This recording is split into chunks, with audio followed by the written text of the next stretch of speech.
नमस्कार दोस्तों। कल सुप्रीम कोर्ट ने अपने अंतिम सुनवाई में ये बात साफ कर दी कि नीट की परीक्षा दोबारा नहीं ली जाएगी। जैसा कि इससे पहले हम अपने वीडियो में बता चुके थे कि सुप्रीम कोर्ट में अब तक चली सुनवाई का अगर अध्ययन किया जाए तो ये मालूम होता है कि सुप्रीम कोर्ट से लगभग दोबारा परीक्षा आयोजित करने के आदेश नहीं आने वाले। और कल सुप्रीम कोर्ट ने अपने अब अंतिम आदेश में यह बात साफ भी कर दी कि नीट की परीक्षा दोबारा नहीं ली जाएगी। सुप्रीम कोर्ट ने कहा कि इस बात के कोई पर्याप्त सबूत नहीं है कि परीक्षा में धांधली पूरे देश स्तर पर हुई थी। यानी कि जो पेपर लीक हुआ था, इसका दायरा पूरे देश स्तर तक था।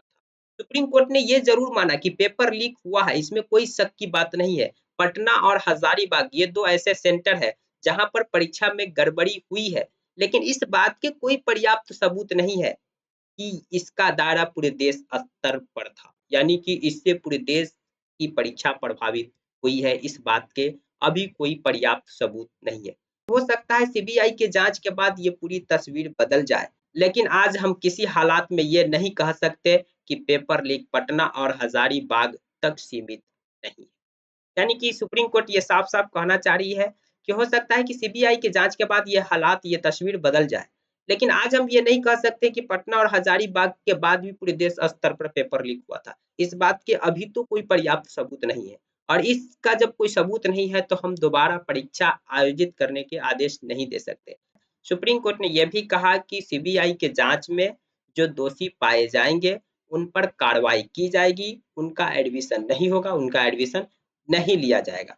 इसके साथ ही सुप्रीम कोर्ट ने यह भी कहा कि ग्रेस मार्क्स वाले जो 563 स्टूडेंट थे, उनकी परीक्षा पहले ही दोबारा आयोजित हो चुकी है। इसके बावजूद अब भी किसी को कोई शिकायत है, तो वो अपने राज्य के हाई कोर्ट जा सकते हैं आर्टिकल 226 के तहत। वहीं इस बार की परीक्षा में एक प्रश्न पत्र को लेकर भी विवाद थे, यानी कि एक प्रश्न पत्र के 2 आंसर होंगे। ये स्टूडेंट की तरफ से कहा जा रहा था या स्टूडेंट के याचिकाकर्ता की ओर से भी कि एक ऐसा प्रश्न पत्र है जिसके 2 आंसर सही हो सकते हैं, ऑप्शन डी और ऑप्शन बी के बारे में। तो बहुत सारे विद्यार्थी ऑप्शन बी लगाए, बहुत सारे विद्यार्थी ऑप्शन डी लगाए और एनटीए ने किसे माना, यानी अगर बी मान लिए तो डी के साथ अनजस्टिस हुआ, डी मान लिए तो बी के साथ अनजस्टिस हुआ। तो सुप्रीम कोर्ट इस पर कल की सुनवाई में, यानी इससे एक दिन पहले दिल्ली आईआईटी के 3 विशेषज्ञों की टीम का गठन किया था कि ये विशेषज्ञ यह बात साफ करे कि इसका सही आंसर कौन है, क्या दोनों है या बी है या डी है। तो कल सुप्रीम कोर्ट में दिल्ली आईआईटी के विशेषज्ञों की टीम ने अपनी रिपोर्ट सौंपी कि इसका सही आंसर डी ही है और डी ही को ही सही ऑप्शन माना जाएगा।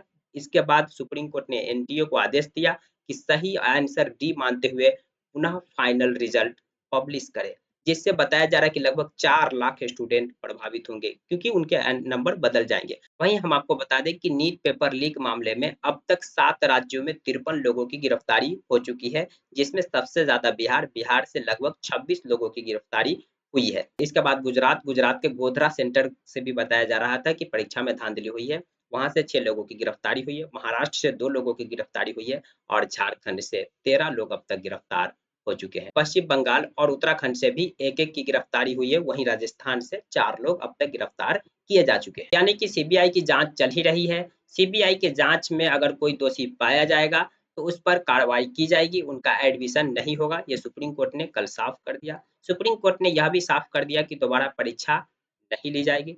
सुप्रीम कोर्ट ने यह भी बताया कि ग्रेस मार्क्स वाले स्टूडेंट्स की दोबारा परीक्षा पहले ही ली जा चुकी है। इसके बाद भी अगर किसी को कोई शिकायत है तो वो हाई कोर्ट जा सकते हैं। वहीं एक प्रश्न को लेकर के जो विवाद थे कि इसका कौन से ऑप्शन सही है, कौन सा आंसर सही है और एनटीए कौन सा आंसर सही मान रही है, ये विवाद पर भी कल सुप्रीम कोर्ट ने फैसला सुना दिया कि ऑप्शन डी ही सही है उस विवादित प्रश्न के। और इस ऑप्शन डी को सही मानते हुए एनटीए यानी कि नेशनल टेस्टिंग एजेंसी जो नीट का परीक्षा आयोजित करती है और रिजल्ट जारी करती है, उसे कहा कि आप एक फाइनल रिजल्ट दे ऑप्शन डी को सही मानते हुए।